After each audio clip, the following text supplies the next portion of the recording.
Mr.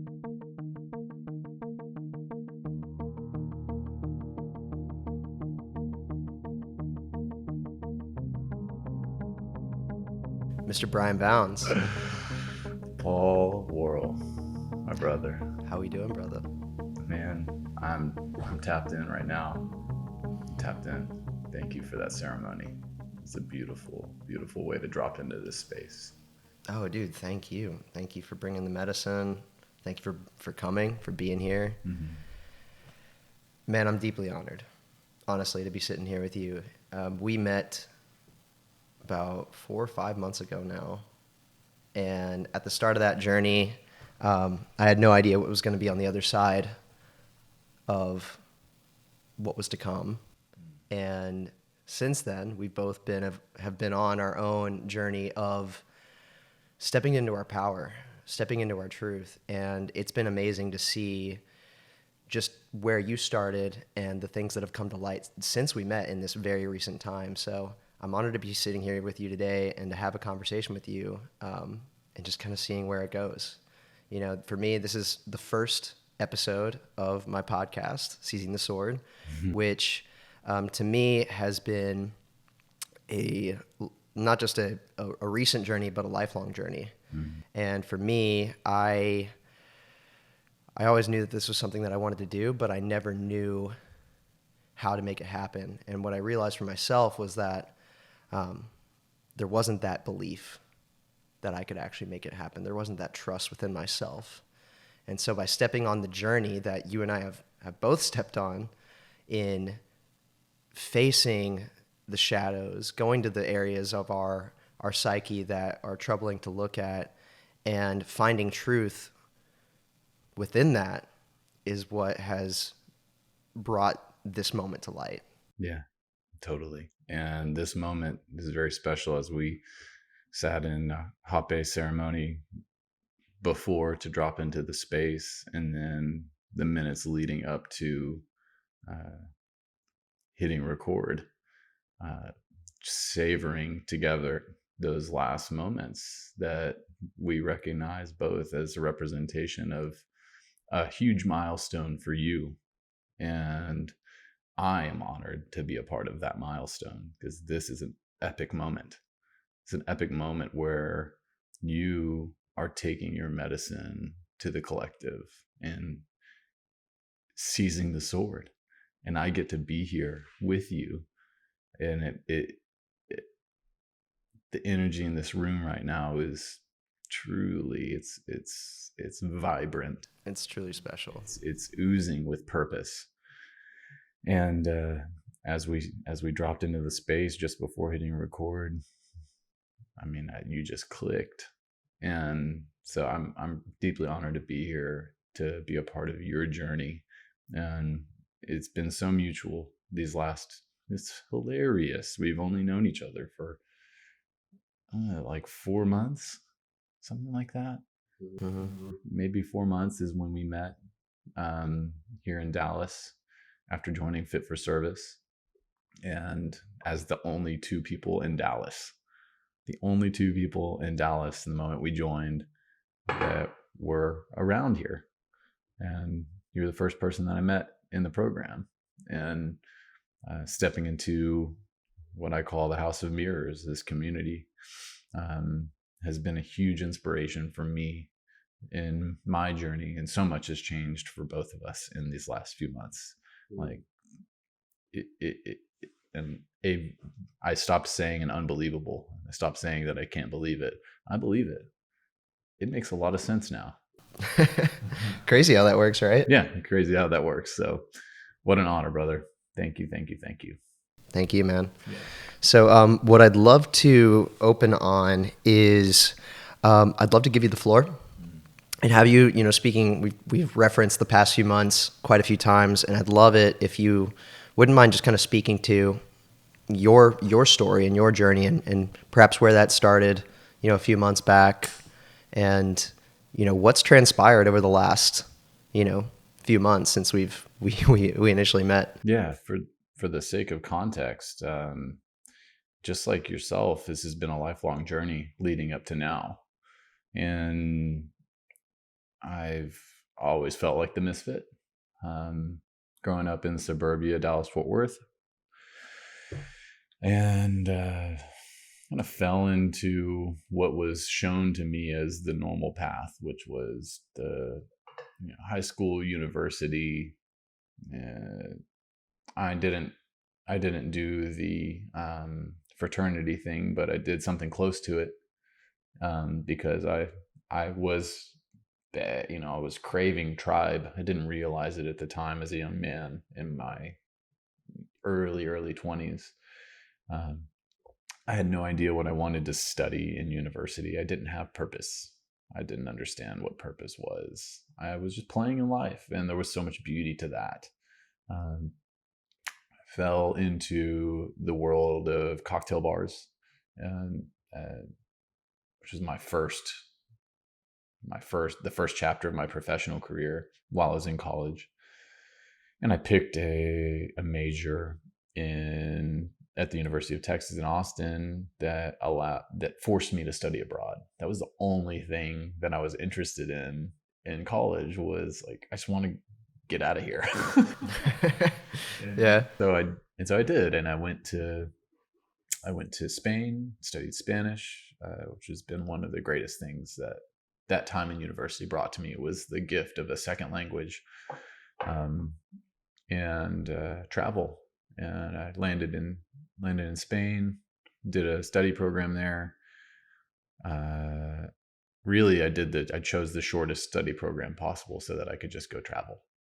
And I came alive there. It was in 2014.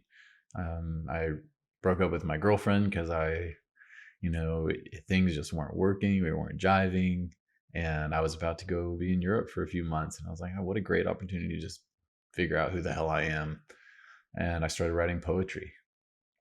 I found poetry in Spain. I found poetry in Europe, backpacking through Europe with my best buddy for months. And that started what has now is going to be a lifelong journey of expression. I found my words. I found some inkling of purpose there as a writer, and as a creator. I've always been interested in artistic expression. Art has been the only thing that has made sense to me since as a kid and growing up. And I've attached myself to art and expressions ever since I can remember. Traveled through Europe, found poetry, started sharing my poetry in social media. And this was when social media, especially Instagram, was starting to pop off. And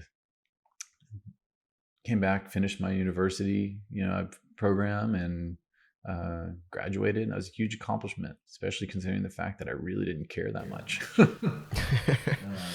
And I put myself through college and everything, working in cocktail bars. And I finished college, and I thought to myself, well, this cocktail bar thing is working. I'm making good money, and I'm able to support myself and make quick cash and then go travel again. Mm-hmm. And this began what has been the cycle of my 20s. I'm 29 now. And, for several years, I've worked in and out of cocktail bars in management and not, to make money so that I could just go again and get away. Get away is an important language to circle there. I was escaping. I didn't know what I was escaping, but I knew that getting to the other side of the world would make me feel at home. And I loved the adventure, and I loved the feeling of the liberty that living in a backpack lent me. And this continued up until a few years ago. I was still home based in Austin, and had an opportunity pop up to pull a sailboat out of the water with my cousin. He had bought a beautiful 40-foot catamaran sailboat and needed help because he himself was figuring out, wow, I've been in these loops for so long in the grind, working, and he needed to get away. He had his own HVAC company and had never really escaped. Escaped again being the functional word there. And he called me up and was like, "Hey man." Well, it's hilarious actually. He shared with the family that he'd bought this sailboat, and when I saw it, I called him. I was, "Dude, I've got to come and hang out on this boat for a couple of weeks with you. I would love to go and check this out. How cool." He calls me up in a sensitive time. We were losing our grandfather at the time. Yeah, he calls me up on my birthday, which was the last time I saw my grandfather. I was heading back from the ranch where I was taking care of him with my mother and heading back to Austin. I had to work at the restaurant where I was working at the time. And he called me. He said, "Hey man, just want to put this idea in your head. I need help doing this sailboat project. I can't do it by myself. There's a lot of work to do. You want to just come and do the whole thing with me?" And I was like, "You clever motherfucker. You know that I've got 3-hour drive ahead of me and that I'm the easiest sell that there is on the planet to go and escape on a sailboat like this." And I thought about it. And by the end of the night, I conferred with my brother, my dearest friend, call him my brother, Patrick. And we had dreams of going and working in this cocktail bar together in Los Angeles. I was like, man, but this opportunity. And Patrick, I was very conflicted because career, right?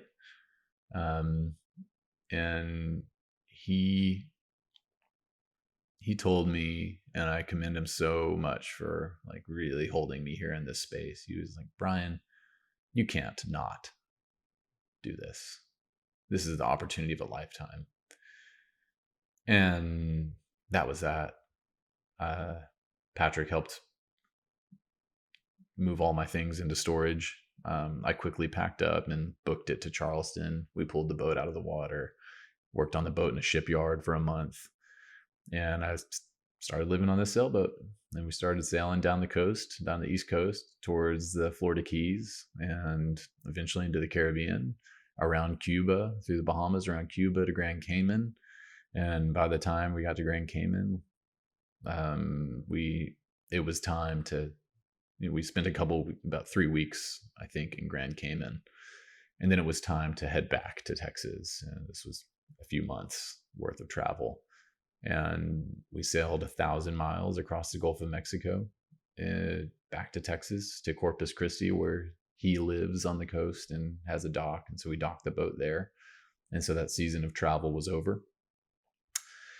And that initial trip on the sailboat really changed me. I had attached to really deeply my yoga and meditation practice during this time. I'd been practicing yoga and meditation for several years, but here on this adventure, I really dove into it.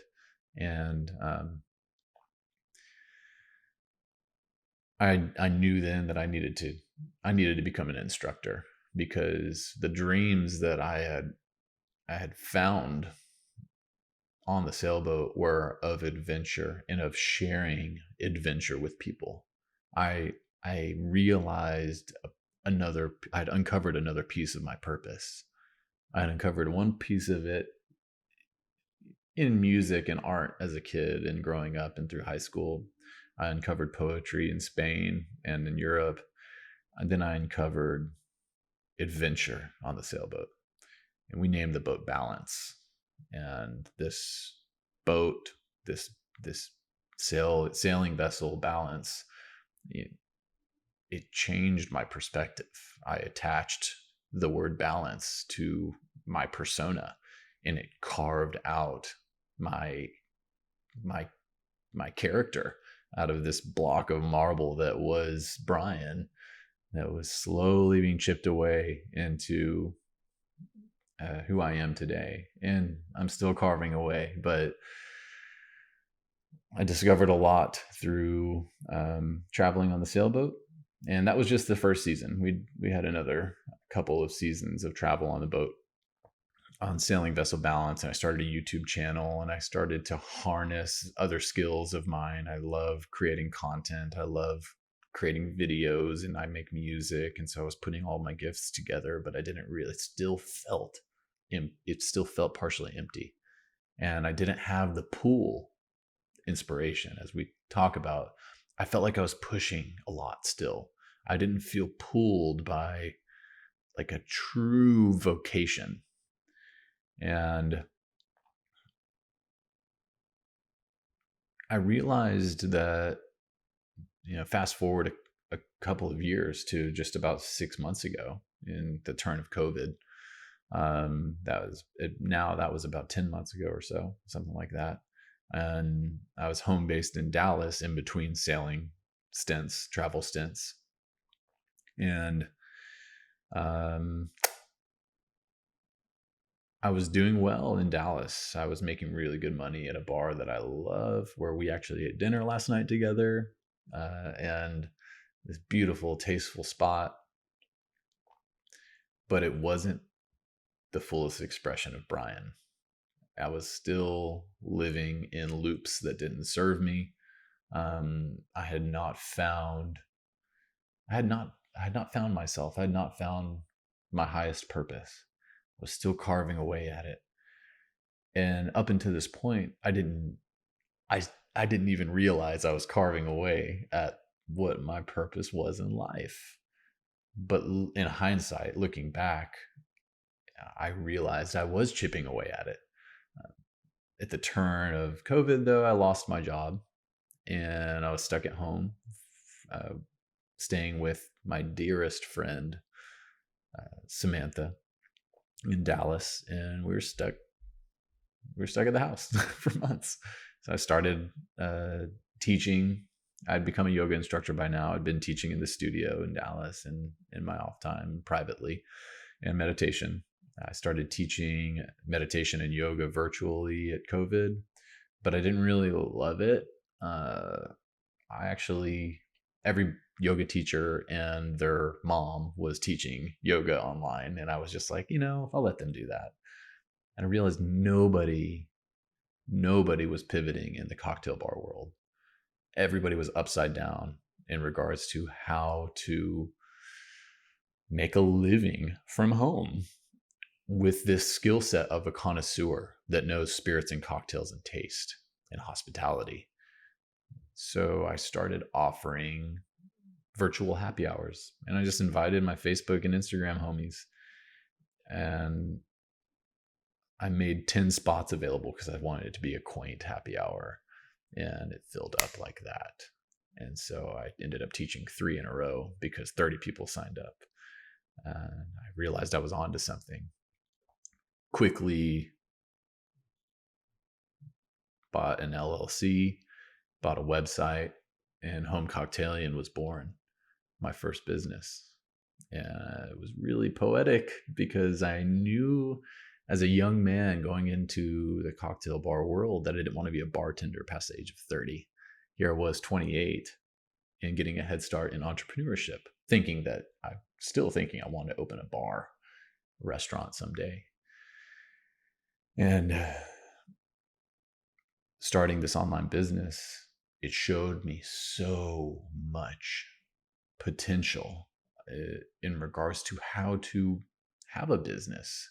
And by this time, I'm very, very trigger shy to ever start a bar or restaurant, especially after COVID. And also realizing that my highest purpose was not in hospitality in cocktail bars, but it was hospitality. There was something about being in the bar and taking care of people that truly lit me up, holding space for people. It really it it gave me that sense of purpose that was fulfilling enough for me to have a 9 or so year career in cocktail bars. There was something there because I was fulfilled to a certain extent. COVID was a great gift. It was the gift of perspective. It turned everything on its head. And I pivoted, and I was very successful in starting a virtual happy hour business and putting bartenders to work from home and giving a space for connoisseurs who are traditionally tied down to the brick and mortar model of having a career in cocktails and bars and in hospitality, giving them a space to do that online from home and the flexibility for them to create their own brand and get out and make money online in a Zoom call, only committing an hour and a half or 2 hours of their day at a time. And fast forward a couple months, I, after starting Home Cocktailian, ran into a bunch of challenges. This is where, I did really well in the vision and like taking the assertive action to leverage my skill set, but business was very, very foreign to me. I've always been under someone else's system and never had to think very deeply about business. I just had to show up, clock in, and create my magic. And now I had to start connecting dots and build infrastructure. And that's where I ran into a lot of challenges and really shadows. I started to discover a lot of my pain. My business was showing me a lot of my struggles and the things that I had been hiding from for quite some time. Now, you mentioned something that I want to dig into just a little bit. You mentioned being in this space, and first off, thank you for sharing your story. It's medicine. Just hearing the process that you went through. I'm curious as to when you were in these chapters of uncertainty and not knowing or feeling pulled one way or feeling like you're pushing one way, but feeling that that direction wasn't aligning with you. How did you begin to sharpen that awareness? You mentioned how you knew it was not serving you, and I was wondering if you could expand on that and how you were able to gain that awareness of this is right, this is not, this is the direction I should lead. Yeah, I can elaborate there for sure. A big part of it was that I'd stepped into the wellness space as a yoga and meditation instructor. Had one foot in the wellness space and one foot in late night bars, drinking a lot, every shift, very casually. I mean, the medicine in the bar was very different than the medicine and meditation and the yoga studio. So this was alarming to me because I was acquainting myself with my energetic composition and learning my body and my mind and my soul here in wellness. And I was recognizing the the the inflammation that was being created by working late hours, long late hours in a space that where energy is flying all over the place in the bar, and people are coming in and dumping their energy on you, and you're serving them, and not there's no healing going on. I mean, I did bring some healing, truly. That was kind of the beauty of my magic and why I did so well as a bartender. It was because people were like, who is this guy? The small corner where I worked the one man show at the bar had no menu, and it was an experience in and of itself just to come and stand across from the bar from me and have a conversation. And that's where I thrived. And yeah, the medium was cocktails, it was alcohol. But the medicine that I served was in the conversation. And it was not until I was forced out of the bar that I realized how much it was bringing me down, how much weight I was carrying from making my living in this space. And so I started to carve that awareness out because of the long-standing practice with yoga and meditation. And I don't know where I would have stepped out of the bar space if COVID didn't hit the way that it did. So that was my circumstance. I was definitely pushing. I was pushing my limits in the bar and making money there, but I was definitely being pulled towards more holistic lifestyle. And what I loved about the bar is the same thing that I loved about the yoga studio, was that I got to hold space for people. People came to me because they liked what I served. They liked how I served it. They liked the vibe that I gave off. They loved my energy. And I felt fulfilled because I know my energy very well and I know how to create space with my energy that makes people feel comfortable and safe. It's your superpower. Superpower. It is indeed. Yeah. So what I'd love to transition into is the harnessing of that superpower, because you've ventured into some newer projects that have brought that superpower to life in such a big way. I'd love to hear more about that. Yeah. Home Cocktailing was medicine for me, brother. It was dipping my toes into entrepreneurship and being a business owner, and it showed me my shadows. It showed me my scarcity. It showed me my patterns. It showed me the things that I was scared of stepping into. And I honestly, in a sense, I fled. I needed help. I needed mentorship. I needed space. I needed tribe. I needed someone to talk to. I needed a coach or something. Would you mind speaking to some of what those challenges were? Yeah. Um, I didn't have, I wasn't commanding the ship. A business is a sailboat and there needs to be a captain at the helm. And I was able to captain the ship in regards to the vision of the idea and the branding. A lot of the skills that I've been working up as a writer. I'm a great writer. I come up with super unique ideas and how to express things, and I see how the branding should feel. Whether it's on a website or in an email with a customer. But there were many tasks on the sailboat that I was unequipped to take on. And I didn't know how to navigate. Yeah, you can go and play on the sailboat, but if you're really trying to get somewhere, you need to know how to navigate. And uh,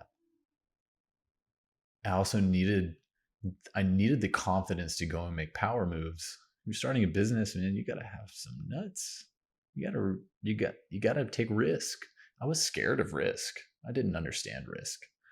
I was just inexperience was a big piece of it. A lot of the things that were keeping me from making power moves was my relationship with money, my relationship with external validation, and needing to be approved of before I go and make a decision, which is very, very unhealthy for a business owner, someone that's captaining the ship. You're going to be the captain of the ship, and you know that you're responsible for the safety of your crew. In the moment of the storm, you're going to ask everybody, "Hey, how's everybody feel if I do this?" they're like, no, like captain the ship, like take the wheel, dude. I'm like turning around, letting the wheel like wobble back and forth, like looking around, like, hey, how's everybody doing? Like, I don't know what I'm doing here. Uh, and the brilliant thing about Home Cocktailing was it word of mouth just fueled it. And so it, I was making bookings without even trying. I was just working my magic, working the happy hours, but I was exhausting myself working in the business rather than working on the business. And I didn't know how to hire because I didn't have the confidence to hire. I didn't have the confidence. I didn't have the confidence to delegate. I needed to delegate and start giving some of these tasks to others so that I could go and build the vision even further. I was scared of QuickBooks. I was scared of, a number of things.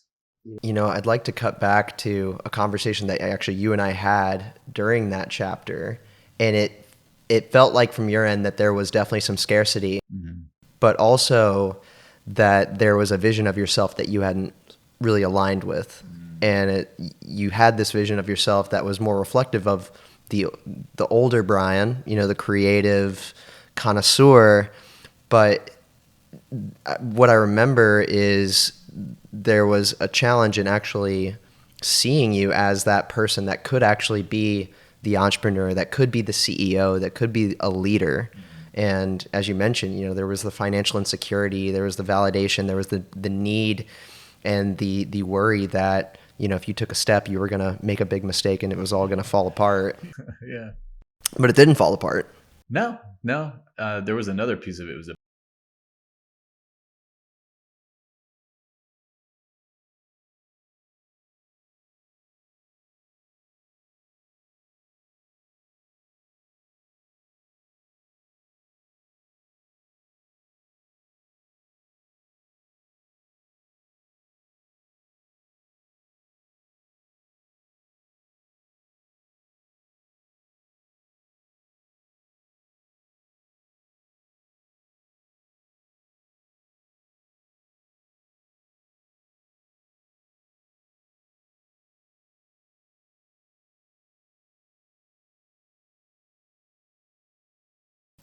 because it was uncomfortable to sit in that painful space. Yeah. And so you'd look outside of you to essentially distract yourself from all of that because that was uncomfortable to look at. I didn't want to experience my pain. I was scared of it. I was scared of what my pain would feel like if I experienced it fully. And the difference here was, and this played out in a lot of creative projects. A great example is Sailing SV Balance, the boat project, putting the YouTube channel together and branding that out and making it successful. I wanted to start a Patreon account and really create something out of that experience. And I abandoned the project because it became too much for me to handle. I didn't know how to ask for help. I didn't have the tools, and I was scared. And so I ran. But the difference with Home Cocktailing was I said, not this time. Not this time. And while I did step away and just ran off of word of mouth business, and I was making progress. I had a couple of bartenders working for me, and I had my buddy like Patrick step in and help me run the show a little bit. And I stepped away to go and seek mentorship, and I needed coaching. I needed tribe. I needed a safe place to talk about this stuff and open up and see how other people did business. And the beautiful thing was Home Cocktailing did not go away. And I stepped into my shadow work. I stepped into my pain. I stepped into a place where I felt like it was time that to square up with whatever it is that was keeping me from my pure potentiality. I was ready. And Home Cocktailing didn't go anywhere. In fact, it is way better off now because I took initiative to love myself and figure out on a truly like higher level of who I am and what I have to offer and what my potential is, and stop telling myself these stories that I'm unequipped or I don't have this. I brought on my best friend to and gave him equity to do all the things I was scared of doing, which was not the right way of going about the business. I should have asked him, hey brother, all right, let's partner in this. What do you feel fulfilled doing? Rather than telling him, hey brother, like let's partner in this. Here are all the things I just don't even ask me. And our professional relationship just kind of fell apart because I knew that I was communicating poorly. And I think that was a big piece of what spurred the initiative to go and find answers for myself, was because I brought my best friend in on this and I wasn't doing him justice. And I wanted to honor him. I wanted to do well for him, for myself. I wanted to do things right. And so I joined Fit for Service and uh, made a huge discovery that I was wounded. I had patterns that didn't serve me, and that I was able to heal all of it if I was willing to. And that's where we met, right when that process began. Mm, damn. Hmm. A lot has happened since then. That's Yeah. context up until September, right? Yeah, yeah. And since then, it's been a huge just transformation that I've been able to witness from Mm. you. And Yeah. I've watched you go through, the challenges of overcoming these beliefs that were challenging you from getting to where you wanted to go. But what I admired about you, and I think is so admirable about you, is you have this awareness towards what your strengths are, and you have this awareness towards what it is that you can create and who it is you want to be, and you were willing to go figure out how you could step into that truth. Mm. And I feel like the awareness piece is where a lot of people get caught up. I know for myself, I'd had these inklings of wanting to share my voice, Mm. but I had imposter syndrome, Mm. and I was afraid of not fitting in. I was afraid of being judged. I was afraid of posting, quotes on social media or videos on social media because of what my colleagues were going to think of me. Classic. Classic. Classic. And I knew that was there, but I wasn't sure how to begin to work through that. And so for me, like, there was this desire to want to make a change because that was uncomfortable and I didn't like that. And I Mm. wanted to work through that. And so, but it wasn't until I met people like you and I joined Fit for Service where I started to see how I could start to work through these things. Mm. And so one of the biggest questions that I wanted to bring up today was, being that we can see the things within us, we can have the awareness towards what it is that is going to make us feel fulfilled. If we truly stop and if we truly think about it, if we remove all the expectations of society, there's a way that we can drop in and we can find a vision of what would leave us fulfilled. And it can be so beautiful to us, but it can seem so out of reach, And so I'd love to get your thoughts on what do you feel like is the biggest things that are barring people from being able to step towards that fulfillment? Old beliefs. It comes down to belief. Do I really have it in me to become who I dream of? Sometimes the imposter syndrome kicks so hard, it's so ingrained in our patterning from childhood that society is telling us, oh, we need to be this, so don't even try to do this. That we don't even give ourselves a chance to think about who we might truly be yearning to become. So, getting down to the nitty gritty of the beliefs that are holding us back in the psyche, in the subconscious, that there might be beliefs hidden so deeply under the rug that we don't even realize that we're tied down.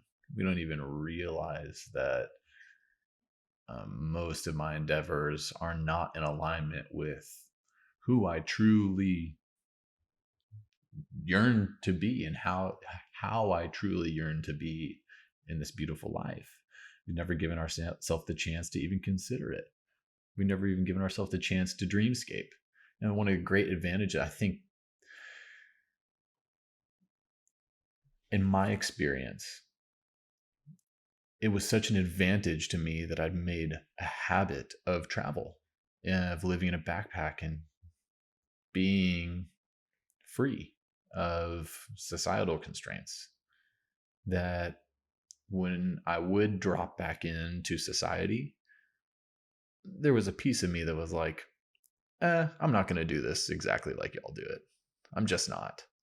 And when it finally came to me, the opportunity to step out from working as a bartender and stepping into entrepreneurship and liberating myself of truly like domestication, uh, I was I was able to I was able to I had the attitude of like, I'm gonna create this for myself because I know what it feels like to just to live life on your own terms, and I know how little I really need to be happy.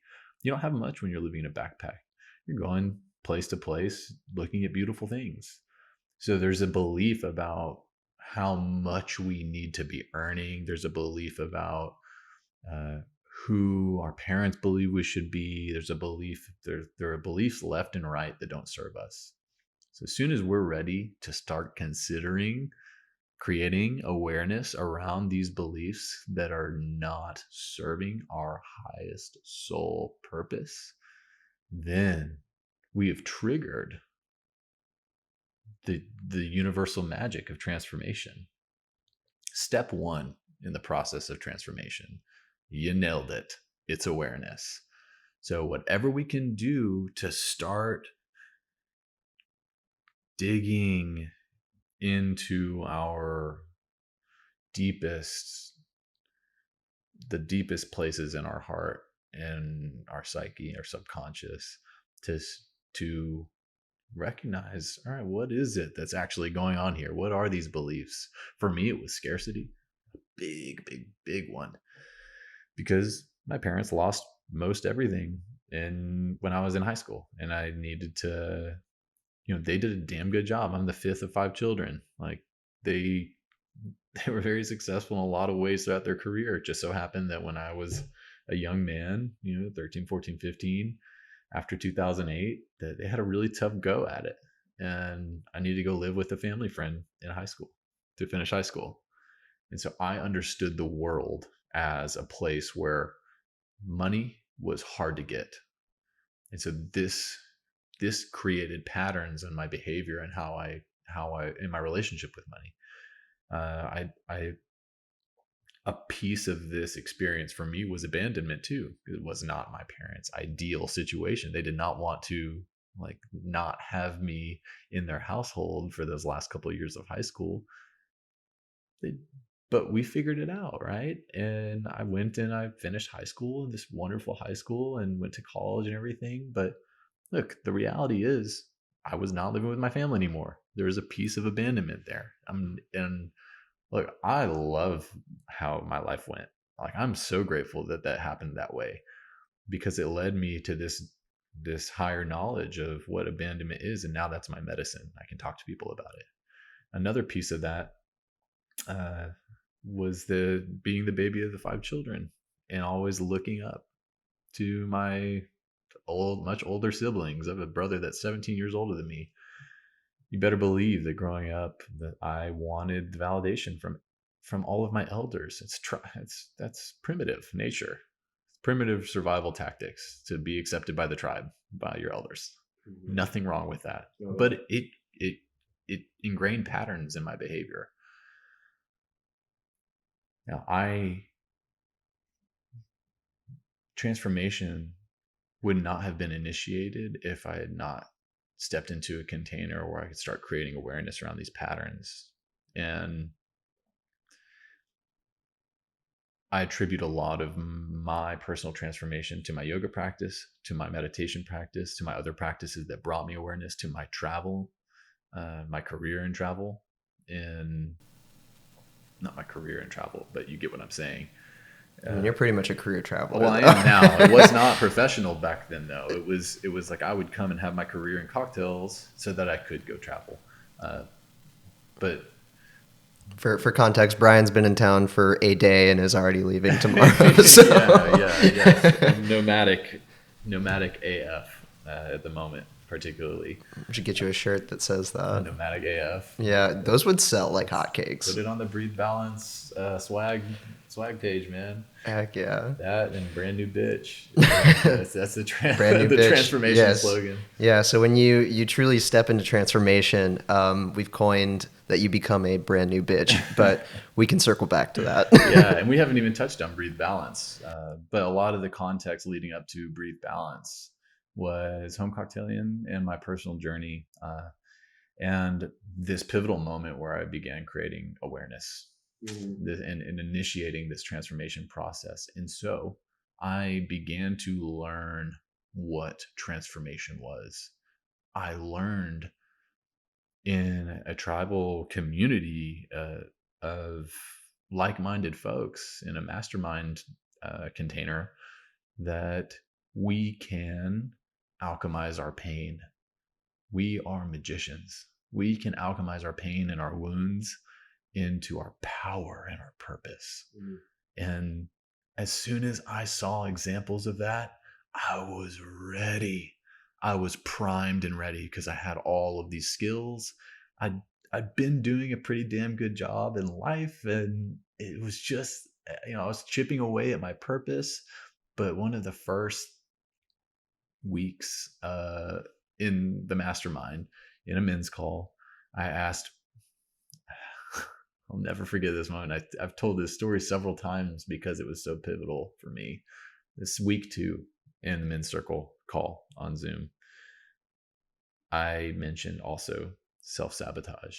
And, I was introducing myself really to the group as a new member.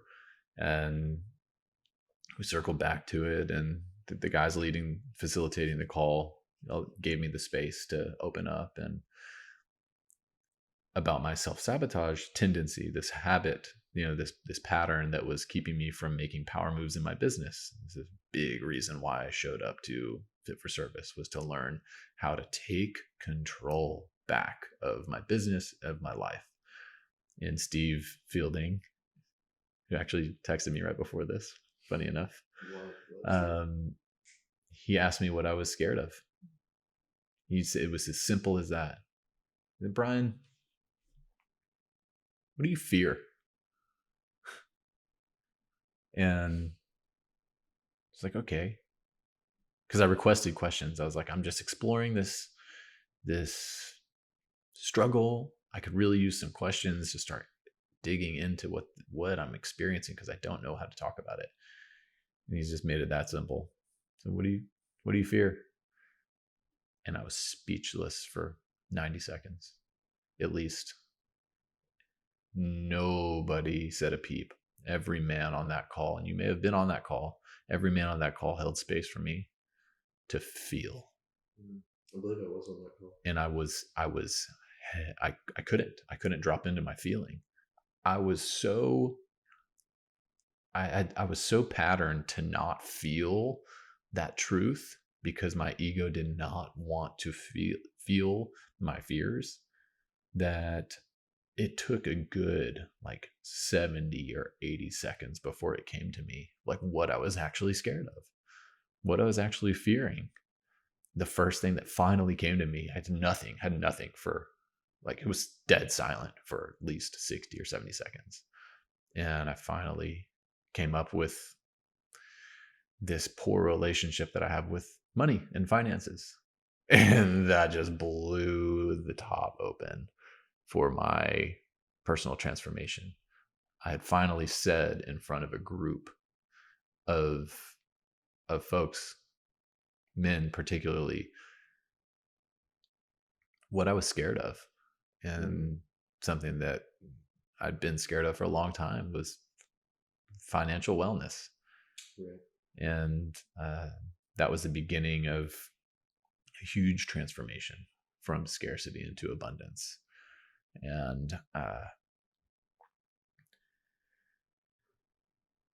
that was week 2.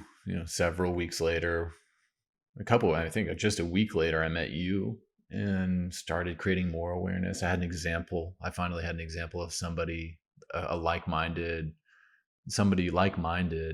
that lived a different life, was in the corporate world, you working for Google, of somebody that like really had a mind for business. And I had a friend finally that had a mind for business that I felt like I could also open my heart to. And so just a mirror, like, you're a huge example in my transformation, a pivotal piece in my permission to move forward with this and step into the pain and step into the fear and be okay with it.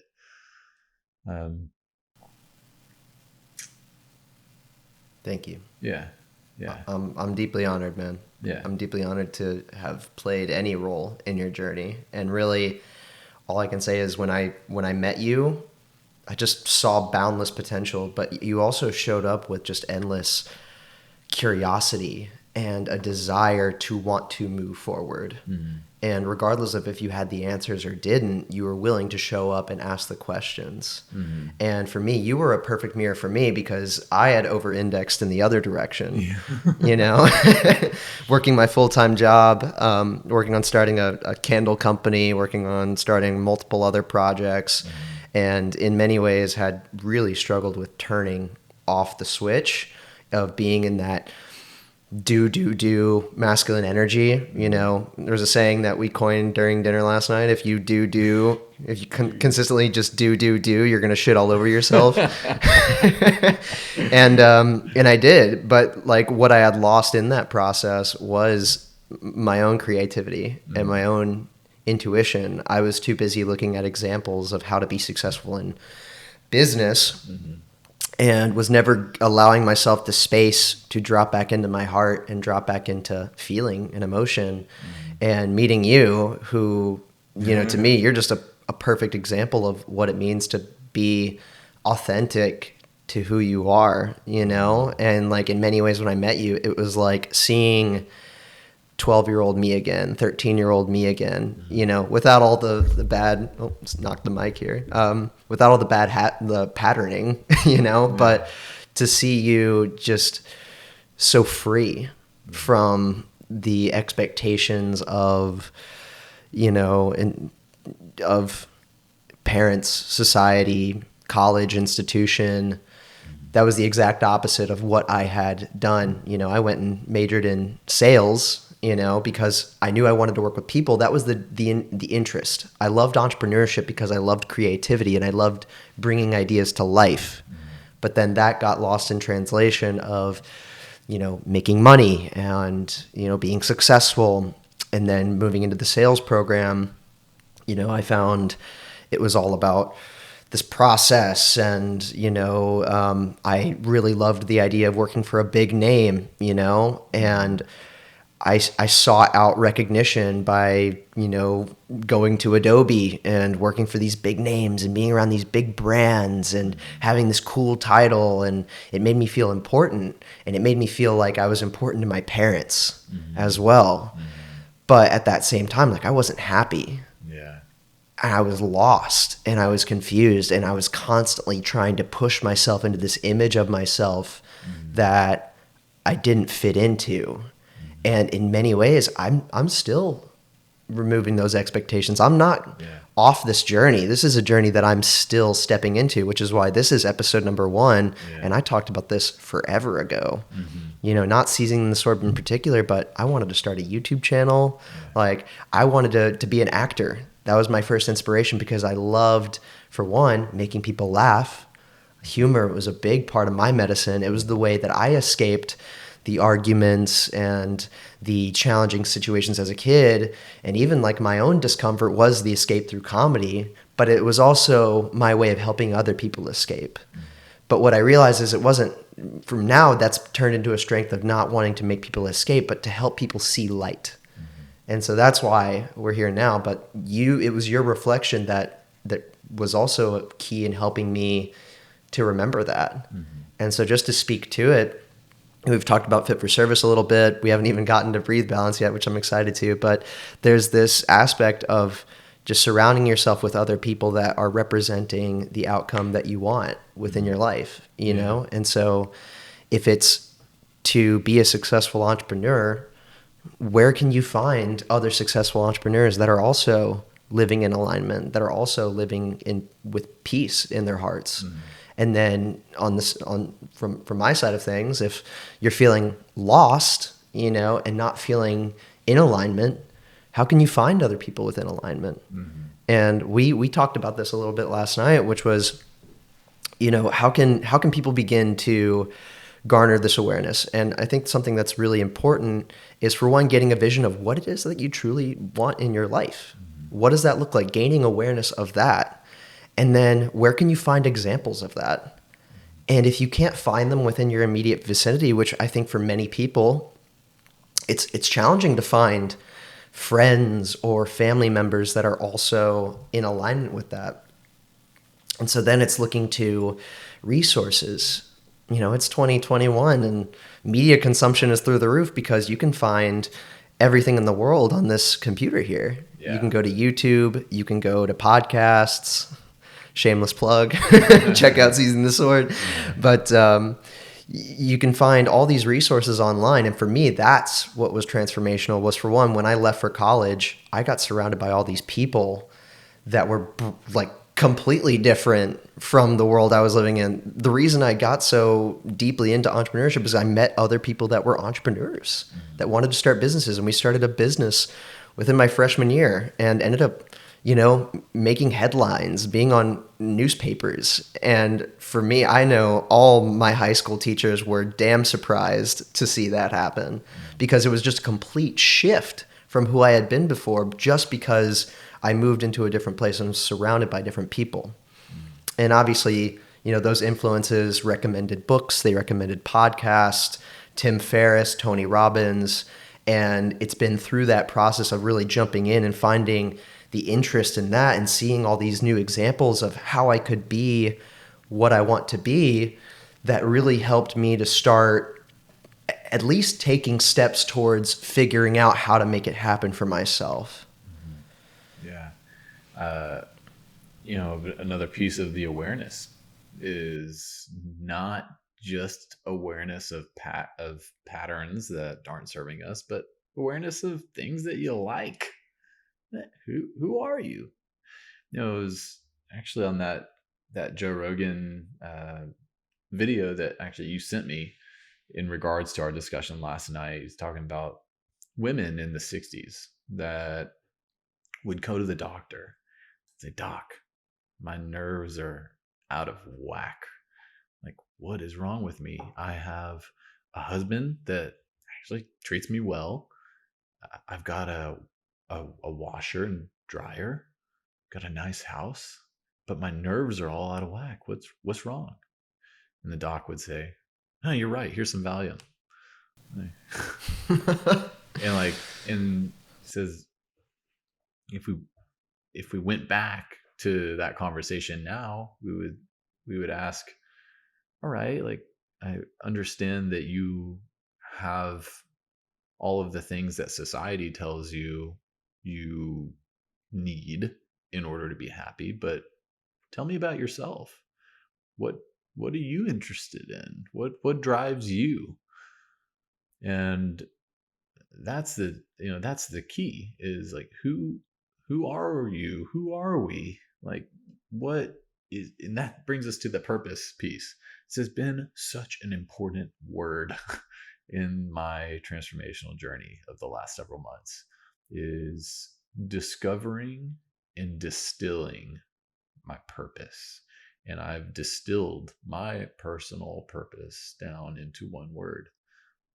Now, I don't have an elaborate uh, vision for my purpose. It is becoming a little bit more complex as I discover more and more about who I am and what drives me, what inspires me.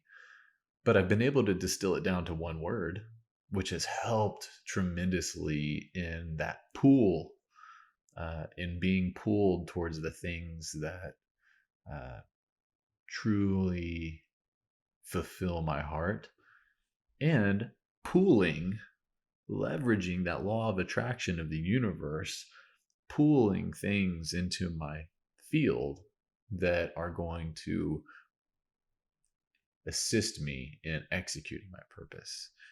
My purpose in one word is inspiration.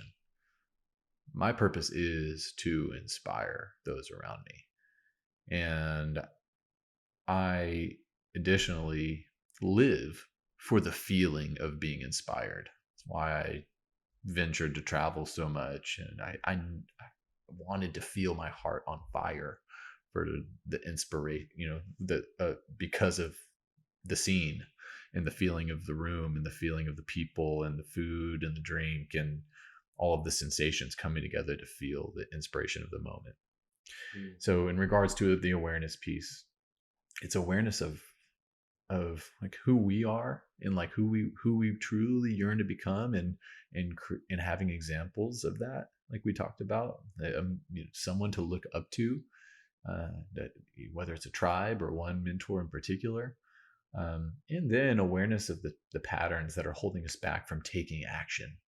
And because we've recognized that we need both that feminine feeling, that sense of intention and creative power, and that healthy masculine energy where we feel inspired to take assertive action based on our purpose. They work together, they need each other. And when we find ourselves with purpose, seated in our purpose, and equipped with the tools to build, we are breathing balance. We are creating our reality of fulfillment, of vocation. And when we sit in that balanced purpose, all of our reality starts to come to us. That's the abundance, is that we're not chasing anymore. We're not having to run around trying to bring expectations to life. We are sitting peacefully and letting opportunity come to us, and we're catching the opportunity as it comes. Yes. We are the beacon of attraction, of abundance and purpose in our own lives, and that comes from a sense of knowing. So that is step one of transformation, is this awareness piece. It's very important. Man, I love talking to you about this because it's so important, especially related to the understanding of what it is that you want to cultivate. So you could call this your purpose, you could call it your intention, what it is that you want to bring into view. And it could be inspiration, it could be love, it could be community, it could be anything within the sphere of what you would like within your ideal life. But then there's also an important piece of detachment from the outcome, detachment from the expectation. And I know for myself, I have been an A+ student at expectation setting, and I could have written a 50-page essay on expectation setting in college, because for me, it was much easier to have an expectation and to be let down by that expectation, because at least by having that expectation, I can bound myself to some certainty of how I know how things are going to go. And so that way I don't have to live in the uncertainty of what could go wrong, what could go right. I am certain in my expectation that it's going to be fulfilled this way. But within that, within doing that, I was completely unfulfilled because I'm constantly attaching myself to the outcome. Even starting this podcast, I was thinking about, like it's got to go this way. Like I got to make sure everything flows perfectly. Oh my gosh, the cat's scratching at the door. I'm going to flip a lid mid podcast. It's going to be completely thrown off. And just the detachment from that, and just to say, you know what, my intention here today is to have a great conversation with Brian and to just spend some time with my brother. And whatever comes of that, whatever mistakes get picked up by this microphone, whatever mistakes people are going to be able to point out from listening or watching this afterwards, that's okay. It's a part of the the process. It's also part of the podcast. But man, I think that's such an important part is that detachment of outcome, because without that, we can find ourselves in some vicious circles and not being able to truly ever drop into the present moment and to live here, now, right here. This is where the magic is happening, right here. You beautifully define self-sabotage. And this is your medicine, because you've healed yourself of it by hitting record about 45 minutes to an hour ago, wherever we're at. Because self-sabotage is attachment to an expectation, often unconscious. If we're unconsciously creating an expectation so that we don't have to sit in the quote unquote discomfort of the unknown, of not knowing how something is going to turn out, then we are sabotaging our pure potentiality by not allowing ourselves to surrender to the infinite possibility of the present moment. By surrendering to the pure potentiality that exists moment to moment in creation. That is the great beauty of creation. And we are all creations. We are creation. We are creators of creation. We are the essence of creation. And by not allowing ourselves to harness the creation of the moment, by attaching ourselves to an expectation of an outcome, that we are sabotaging our own creative power. And I did this over and over again throughout my life. And particularly it shined with Home Cocktailing, my first business. It shined for you in regards to creating a channel for you to use your voice. And you created awareness around that self-sabotage. Now, let me get into, this is a great way to dive into the process of transformation, taking our awareness piece into the next step. Once we're aware of a challenge or a pattern that doesn't serve our purpose, once we're aware of both our purpose or at least a conception of our purpose that is inspiring to us, and we're aware of a challenge that's holding us back, like self-sabotage, all right, now what? Now we need to go through the process of alchemizing this challenge into fuel to heal it. And in order to do so, we have to get to a point where we're grateful for that pain, that wound. And in order to find gratitude in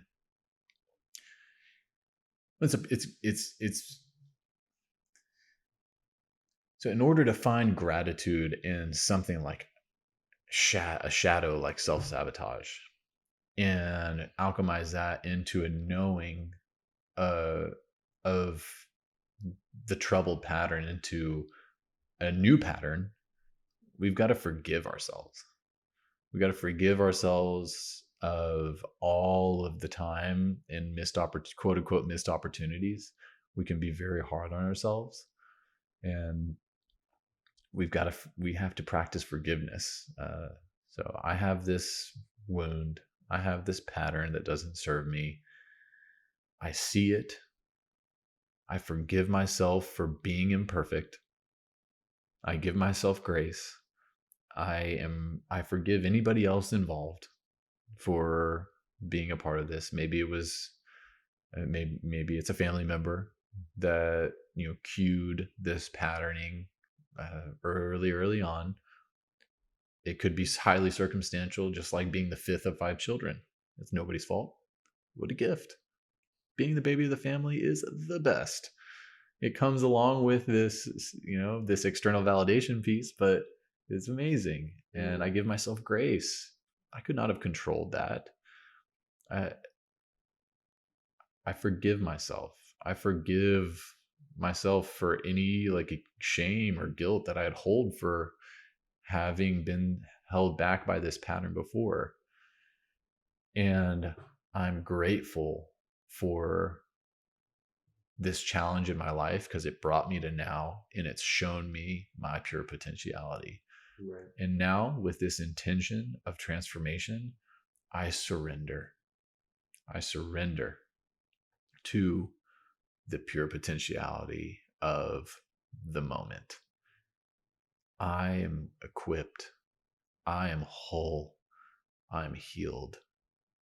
I am worthy of creating my purpose and manifesting my reality. And you take that process and you do it again and again. It's not like we do it once and everything is fixed. This life is perfectly imperfect. We have so much pain. It's such a gift that we get to feel. Yes. It's such a gift that we get to go through this life and feel the challenges and the polarities. This reality is dualism. This is duality, and they feed each other, and we have to accept that. And as soon as we accept that, and we can hone this process of existing in duality and living with the pain, sitting in the pain and experiencing the pain, then we can move out of the pain. Mm-hmm. We can alchemize it. We don't have to live in the pain, but we must sit with it and move through it. There is no workaround. Mm-hmm. Yeah. It's my favorite thing to say right now. It leads to everything. The thing that I consider my number one quote of at least this year, which is, your pain is your medicine. Your challenge is your medicine, or what I've heard some people say, your mess is your message.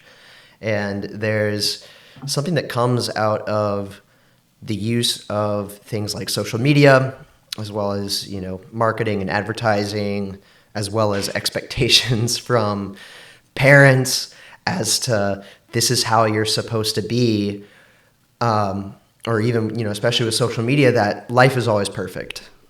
Everything is great. You see people posting their best moments every day, once a day, and it looks like they're living this perfect lifestyle and that they're happy all the time.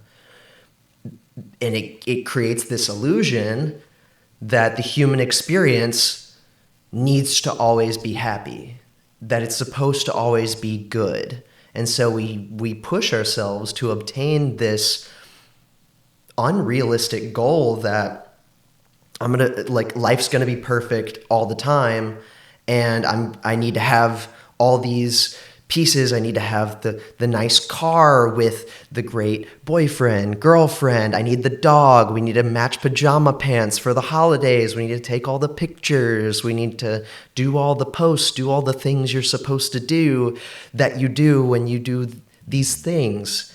And it separates us from the peace and the the rawness of experience that can come when we allow pain, we allow ourselves to feel.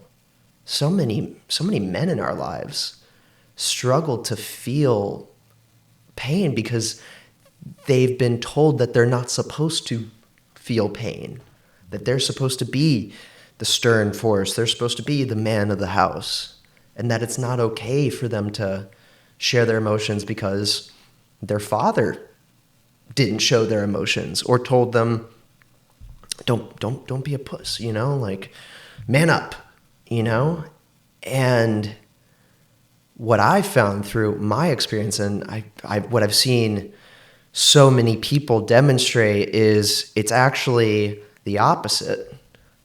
It's actually the going into the pain.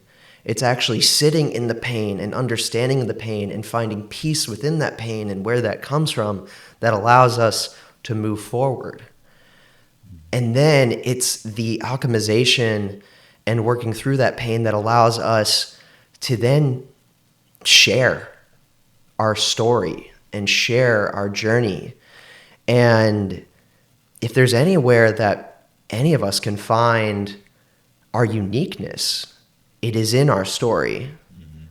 Even if that story has has pain in it, even if that the story is challenging, it's your journey going through that challenge that allows you to show up and share it for someone else who is not at that chapter yet, who's 2 steps behind you, 3 steps behind you, or who just found out about the journey. There's someone who hasn't even started to realize the shame that they felt from making this mistake or that mistake, whereas you've already been through chapters 1, 2, 3, and 4, and you can speak to that now. Mm-hmm. You get to speak to 1,000 other Brians, 100 other Brians, 1 other Brian.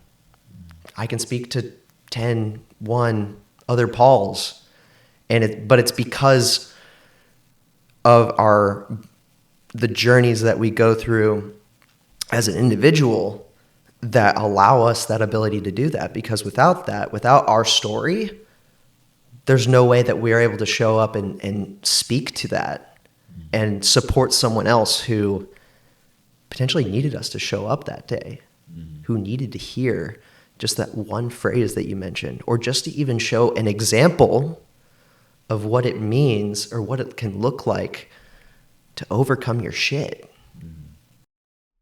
Living proof. That's what we need, and that's what is happening.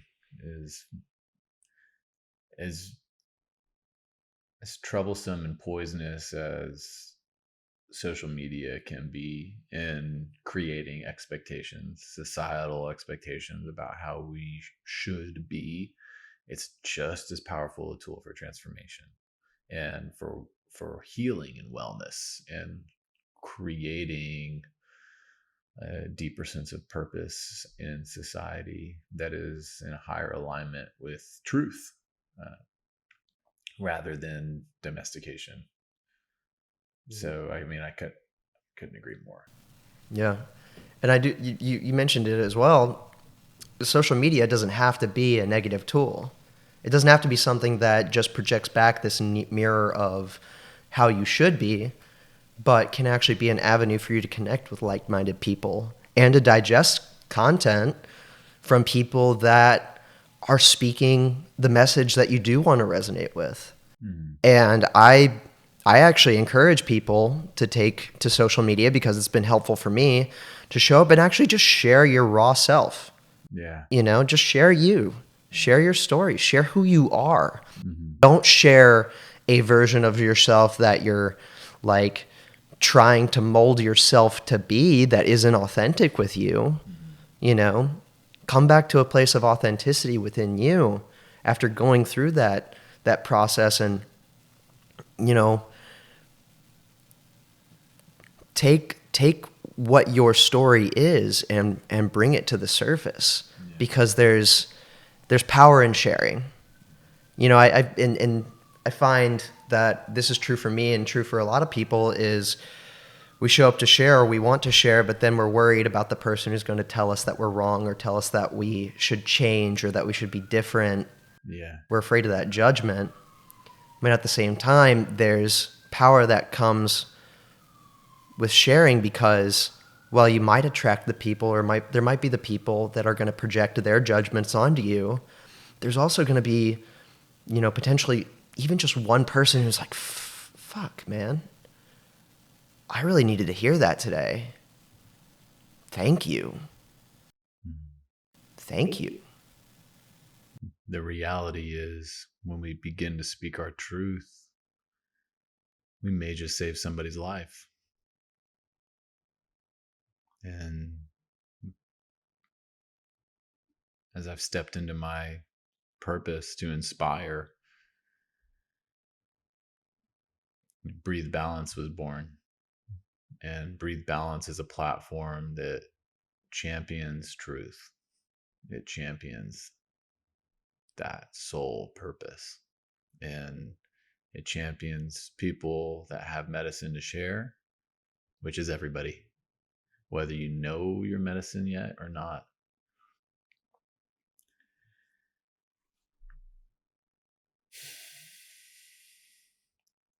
Yeah, so it's been a journey. And I can share a little bit. Somebody in particular, I won't name their name. Someone's trying to call mid-session. They want in on this. They story. we got a caller. They're like, damn, I want to hear this story. Yeah, we're not doing any live Q&A right now. They really want to know. Who is calling me right now? So yeah, Breathe Balance was born as a result of transformation, personal transformation. And so Breathe Balance was born as a result of personal transformation and finally giving myself the permission to speak my truth. And I had yearned to take people into this adventure of life.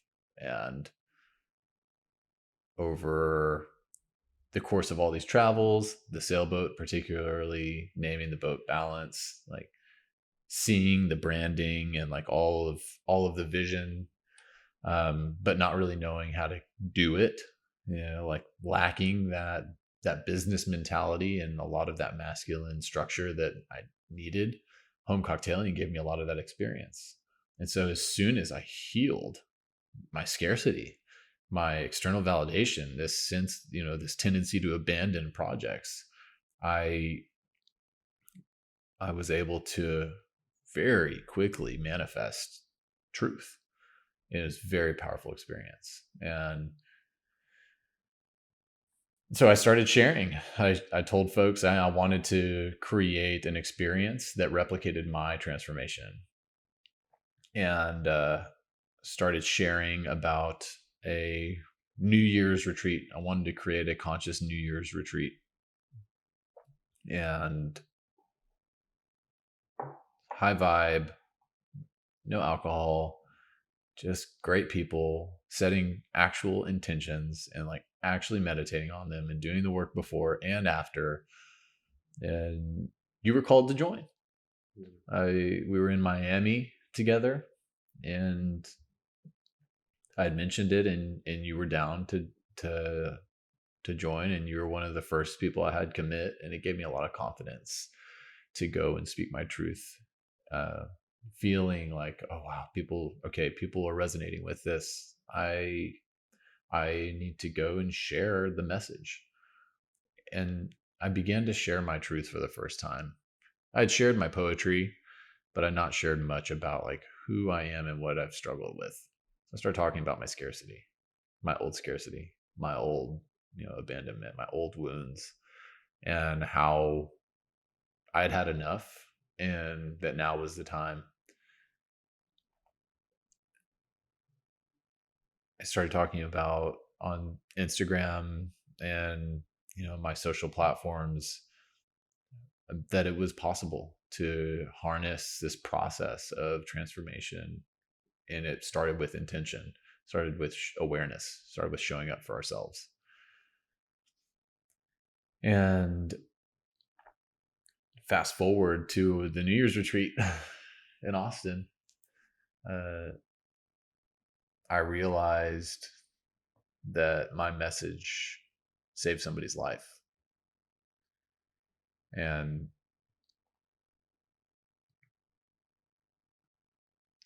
it changed my perspective. Like I had the call, but that this story gave me proof. And this one, this one member in particular had decided in like early December or so that they were going to kill themselves. They were going to get a shotgun. They actually went, bought the shotgun, tested it at a range. It felt right, and they were dead set.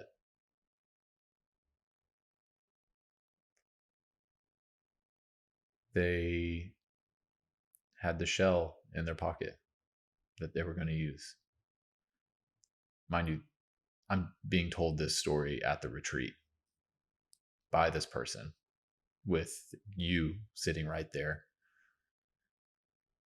and 4 others. And this member was opening their heart and moving their pain. This was their healing in the making. They're describing this experience of going and picking the gun and it feeling right, having the shell, and deciding that they did not want to go out in pain. They wanted to have a peaceful last couple of days and just do things that made them feel fulfilled, or at least didn't bring them stress. And so they'd spend the last couple of days just, doing whatever they felt called. And so they opened their phone, hopped onto Instagram, and my face popped up.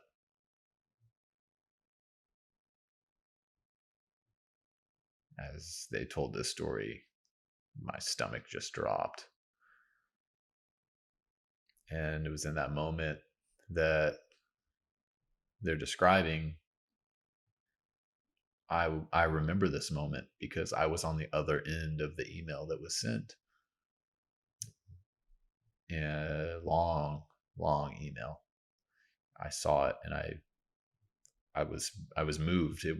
This email was not describing their current circumstance. It was describing their journey.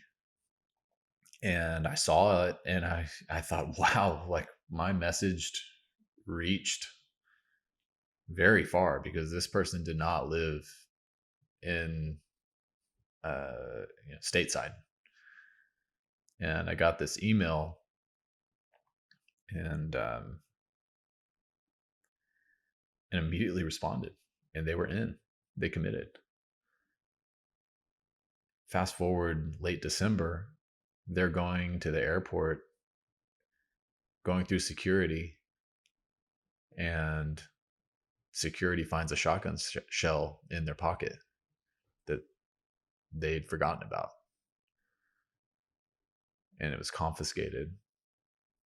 And they flew into Austin and into our arms. And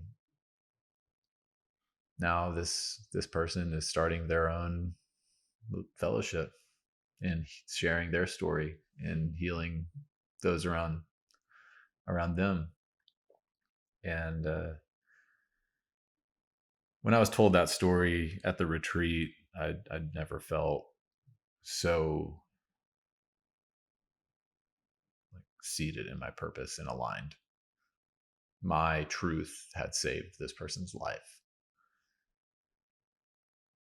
And that's the lesson here, is that everybody has their pain and everybody has the power to transform their pain into medicine. Is, as Carl Jung describes, is the golden shadow. The shadows that we're talking about, they are the gold. They are the medicine. If we can simply create awareness, come back to remembrance of our power as healers, all of us are creators, and we can create healing for ourselves and healing for those around us by simply surrendering and coming back to the heart and feeling. This is the heart space where we alchemize our pain into fuel, uh, not in the head. It's, I'm not sure who said it first, but Kyle Kingsbury said it to me first. The journey from the head to the heart is the journey of a lifetime. So the more we practice traversing that bridge from the head to the heart, the more we learn about our truth, the more we learn about our power. And that's why coming back to the heart in meditation and stillness and tribe, in retreats, in ceremony, it's everything. The mind is a tool, and we don't go around the house fixing every issue with a hammer. You can build a house with a hammer, or you can hit yourself over the head with it. A couple of these analogies that really work for me is that it's a tool. Truth is in the heart. And so the mission for Breathe Balance is to bring people back to the heart, bring people back home. And home can happen on a Zoom call, in a men's circle, women's circle, Mindset Monday. It can happen at a retreat. It can happen locally. It can happen by yourself in the present moment, right here. This is where everything is created, in the moment. Aho. Aho. Aho, aho. Man. And man, that was a beautiful way to, we're coming to the conclusion here. Yeah. And man, just thank you so much for choosing you, for believing in you. Because without you taking those initial steps and knocking that first domino down, it doesn't lead to anything else. And because you did that, because you stepped forward, and because you went on your own personal journey, it's led to all these amazing things. And I feel grateful as someone who's been a recipient of your medicine and having stepped into Breathe Balance, which to me, there was scarcity around losing the healing process. And I was concerned that if I didn't take another step forward, that it was going to go into the background, where it had always been for my life. And so you putting forward that invitation allowed an opportunity for me to step into another journey. And I'm very grateful for it, because I would say going to that retreat and having that container to share my voice and to also find acceptance within the areas where I held shame is really what created the opportunity for me to welcome in and accept a newness, new community, new tribe, new mentorship, new self that I had never experienced before. And it took going through that journey to be able to arrive to that place. So thank you. I'm humbled. I'm honored to be a part of your story at all, but to be such a part of your story is one of the most fulfilling pieces of this whole process for me, because you represent you represent so much to me. You represent you represent a mirror of myself through my own transformation, because you've been there since. Yeah, man, it is funny. It's only been a few months. It's only been like Making four it sound like months, it's but it really like yeah. it means so much to me to have been able to hold that space for you, and because it's proof. It's proof that my medicine works, and you being in your truth showed me the power of my truth. In this sense, we need each other. We're mirrors for each other, and we need mirrors. We need tribe to support each other, to share in each other's victories and our losses when things didn't go the way that we thought they would. And we can remind each other that the way they thought they would was simply an expectation. And the only reason that this quote unquote loss feels unfulfilling is because there was an expectation. And then create that reframe for each other and remind each other, like, hey, like, you're still winning. This quote unquote loss is a grand opportunity. And that's what you represent to me, is stepping up to the stone, putting your hand on the sword, dropping into the heart space and saying enough, and pulling the sword out. So only a king can wield the sword of truth, of the sharpest blade in the land. And you fucking pulled Excalibur out, and you're wielding it, my friend, with great mastery by hitting record right in front of me. What a gift. I'm so grateful for you to be on this journey with you. And I know that this is not the last time we'll sit across from each other on the mic. Not at all, man. Not at all. It's the first of many. And man, this feels so good to just have had this conversation. This is just, I'm in awe. I'm just super complete. Yeah. I am complete, man. So thank you for taking the time to sit down with me, sharing your medicine, sharing your truth. Lighten up this space, man. Making my apartment such a place for just an energetic space. Mm-hmm. So, and with that, thank you. And I want to give one last opportunity, for the people listening. Where can they find you? Where can they find out more about Breathe Balance? Where can people go in the find me on Clubhouse. No, it's coming soon. But really, breathebalance.com with a dash. So it's breathe-balance.com. There is a landing page with a little description of what we do and a schedule of upcoming events, including various workshops and retreats. Costa Rica is next in March, and then Alaska in June for the summer solstice. Homecocktalian.com for all of your virtual happy hour needs. And I'm all over Instagram, Brian.bounds, and then breathe___balance. It's all there. A lot of underscores. Yeah, lots of dashes and underscores. I love it. Everything's taken online. You gotta find a new way to. Gotta be creative, man. Get the name you want. Yeah. Well, cool, man. Well, I appreciate it. Aho. Aho.